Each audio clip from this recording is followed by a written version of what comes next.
예, 먼저 이항영의 뉴욕 앤 서울입니다. 이항영 전문위원 연결하겠습니다. 위원님 안녕하십니까? 네, 안녕하세요. 이한입니다. 네, FOMC 의사록이 공개됐는데 다시 한번 비둘기를 확인했고요. 또 미중 무역 협상에 대해서 문희신 장관의 비교적 또 긍정적인 코멘트도 있고 해서 약했다가 좀 돌려놨네요. 특징 좀 봐주십시오. 네, 맞습니다. 미국 동부 시간으로 오후 한 2시 정도에 FOMC 의사록이 공개됐는데요. 그 이후에 조금 반등폭은 넓히면서 결국은 다우지수가 장중 내내 약했었는데 막바지에 플러스를 전환하면서요. 3대 지수 모두 오늘은 이제 반등에 일단 성공했습니다. 얘기하셨던 대로죠. 연준 위원들이 대부분이 금년에 금리 인상이 없을 것이라는 전망을 확인한 것이 일단 다시 한번 확인되면서 주시장에 좀 강세 요인이 됐습니다. 다만 경기가 회복되는 것을 확인되면 언제라도 금리 인상 가능성이 열려 있다는 것을 확인됐기 때문에 무조건 오히려 또 경기가 좋아지면 오히려 또 금리가 올릴 수 있다라는 여러 가지 양쪽으로 해석될 수 있는 여지는 남겼으나 일단 전체적인 분위기는 금리 인상이 없다는 안심을 다시 한번 확인한 하루였다라고 보셔야 되겠고요. 문희신 장관은 한 방송과 인터뷰에 나와서 한 얘기입니다. 미중 간의 무역 협상의 합의가 막바지 이런 것을 강력히 시사했고요. 특히 이제 문제는 양쪽의 협상 결과에서 확인해서 도장 찍으면 사인하면 뭐 하겠습니까? 또 서로 안 지키면 문제가 있을 텐데 그것을 협상의 결과 합의사항을 소위 강제할 그런 다양한 방안들에 대해서도 뭔가 좀 합의했다 뭐 이런 것을 시사했기 때문에 무역 협상에 대한 기대감이 열려 있습니다. 다만 어제만 하더라도 또 이유와의 문제가 있기 때문에 어떻게 될지 모르겠으나 일단 오늘은 좋은 소식이 나쁜 소식보다는 앞서서 많이 들린 하루였다라고 이해하시면 되겠습니다. 실적 수준에 대한 부담감은 여전할 수밖에 없습니다. 그렇지만 이번 실적 발표 시점에서요. 소위 어닝 가이던스의 추가적인 하향만 없다 그러면 시장에 대한 긍정적 시각을 유지하는데 크게 어려움이 없다라는 시각이 일단은 다수견이다라고 일단 이해하셔야 되겠습니다. 늘 말씀드리지만 시장 자체에 대한 하반기, 상반기까지 2분기에도 실적이 상당히 안 좋을 것은 대부분 알고 있고요. 가장 핫한 기술주는 오히려 3분기까지 이익이 감소하고요.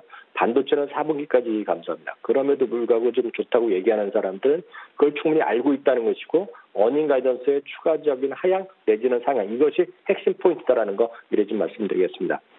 한편 리세션의 우려에 대해서는 골드만삭스가 상당히 긍정적인 얘기를 했습니다. 골드만삭스는 작년 4분기가 끝났지 연말에만 하더라도요. 향후 4분기 내 시기에서 1년 안에 소위 리세션이 시작될 확률이 20%라고 얘기했는데요. 오늘은 의견을 바꿨습니다. 물론 0%는 아니지만 10%로 그 가능성은 반으로 줄여놨는데요. 연준의 금리 정책의 완화를 가장 주요한 요인으로 지적하고 있다는 것 좀 이해하시면 좋겠습니다. 다시 한번 말씀드리지만 연준의 의사록이 오늘 이렇게 긍정적 의견을 많이 붙였습니다. 다만 오히려 금값은 상승 요인이 되겠죠. 달러의 약세를 가져올 수 있으니까요. 2주의 최고치를 가져왔고요. 유가는 오늘도 올라면서 5개월째 최고치를 갔습니다. 오늘 뭐 약간 다른 요인이 되겠는데요. 미국에서 발표하는 원유 재고량은 상당히 생각보다 좀 적게 나온 것이 오늘 유가의 상승 요인이 됐습니다. 특징들은 최근에 제가 디즈니를 제일 자주 말씀드리고 있는데 어제는 코엔에서 발표했고요. 오늘은 비모가 발표했는데요.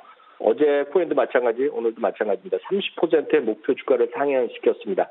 110달러에서 140달러. 어제는 100에서 130달러 올렸는데요. 그만큼 그 목표 주가가 크게 올라가고 있는 거 이런 것들 주목하셔야 되겠습니다. 내일 발표할 것으로 예상되는 스트리밍 서비스에 대한 기대감이 워낙 크다라고 일단 이해하시면 되겠고요. 애플은요, 오늘 주가는 소폭 올라가면서 다시 200달러를 터치했는데 HSBC에서요, 투자 의견을 하향했습니다. 또 쉽게 얘기하는 매도 의견을 냈는데요. 이런 거죠. 실제로 현재가 200달러인데 180달러, 그러니까 10% 정도 떨어져야 된다는 얘기를 하고 있는데요. 이런 얘기를 하고 있습니다. 서비스 매출도 그렇고 스트리밍 서비스도 그렇고 늦어도 너무 늦었다. 그리고 돈을 벌기까지는 상당히 오래 걸릴 거라는 혹평을 했다는 것도 참고하시면 좋겠습니다. 네, 최근에 뉴욕 증시 기업 공개가 되다니 그것도 대여급 기업들이 활발합니다. 지난번에 이제 공유 회사 리프트 상장한 건 얘기해 주셨고요. 핀터레스트도 이제 상장하고 핀터레스트 이제 SNS 쓰시는 분들은 꽤 이제 사실 알고 있는 브랜드이죠. 우버도 이제 IPO를 하게 되고 IPO 관련된 분위기들 좀 읽어주시죠. 네, 맞습니다. 리프트가 상장하면서 상당한 관심을 모았으나 그리고 상장 자체는 성공했죠. 리프트 입장에서는 성공했는데요. 리프트를 이후에 주식을 산 사람들 입장에서는 당혹스러운 결과를 보여주고 있습니다. SNS 업체 핀터레스트도 상장이 지금 막 했는데요. 오늘 이제 그 얘기를 리프트가 왜 이렇게 어려워졌는지를 말씀드리기 위해서는 우버를 말씀드릴 수밖에 없는데요. 아시다시피 우버는 전 세계 자동차 공유 1, 2위를 다투는 것입니다. 1위는 이제 숫자로 보면 이제 중국이 더 앞서고 있는데 여하튼 중국을 제외하고는 압도적인 우버가 1위를 하고 있죠. 빠르면 한국 시간은 오늘 밤이고요. 미국 시간을 보면 목요일 날이요. 소위 SEC, 우리를 보면 거래소인데요. 증권감독기관, 증권위원회 상장을 신청하는 서류를 제출할 것으로 알려지고 있습니다. 폼 S1이라는 것이 이제 특정 양식이 있는데요. 그것을 제출할 것이라고 로이터 통신이 단독 보도를 했고요. 이 통신을 대부분 언론에서 받아쓰고 있습니다. 다시 말씀드리면 오늘 제가 말씀드린 것은 우버에서는 확인해 준 적이 없고요. 로이터 통신한 걸 제가 말씀드리겠는데요. 가장 중요한 것은 결국 시장 가치 어느 정도로 볼 것이냐에 대한 것이 있는데 오늘 이것이 충격적이었습니다. 왜냐하면 이 회사는 당초 지금 1,200억 달러 시장 가치, 한국 돈으로 약 140조 원 정도를 시장 가치를 계산하고 공모를 할 것으로 알려지고 있는데요. 생각과 달리 상당히 낮췄습니다. 무슨 얘기냐면 900억 달러에서 지금 1,000억 달러 수준으로 낮췄거든요. 그래서 리프트가 됐을 때만 하더라도 이거 1,500달러도 갈 수 있다는 얘기하는데 900억에서 1,000억. 의외의 소식을 한 거죠. 왜냐하면 리프트가 상장한 이후에 주가 떨어지고 상당히 주위 사람들한테 쉽게 얘기해서 안 좋은 소리, 비판적인 소리를 듣다 보니 무리해서 돈을 많이 이렇게 비싸게 챙길 필요가 없다라는 얘기를 한 거죠. 그러면서 이제 900억에서 1,000억 달러까지 시장 가치를 낮춰서 공모를 하면서 나중에 투자자들한테도 기대를 더 받겠다 이런 속셈인 것 같은데요. 리프트만 보면 상장 이후 주가가 급락하고 실망한 투자가 워낙 많아져 있습니다. 실제로 보면요, 리프트 같은 경우에는 처음 상장할 때 보면 240억 달러의 가치를 추발했고요. 300억 달러 근처까지 갔다가 오늘 지금 상장한 이후에 한 20% 정도 오히려 지금 주가 떨어져 있습니다. 고점 대비 못하는 30% 이상 떨어져 있는데요. 그런 거에 비해서 리프트에 비해서 매출은 6배, 7배, 적자 규모는 2배에 불과한 수준에 불과한 리프트를 적정 가치를 900억에서 1,000억 달러 하니 오늘 우버를 그렇게 평가를 하니까 리프트는 오늘 주가가 무려 10%나 떨어지는 아주 수모를 겪은 오늘 하루였다라고 보셔야 되겠고요.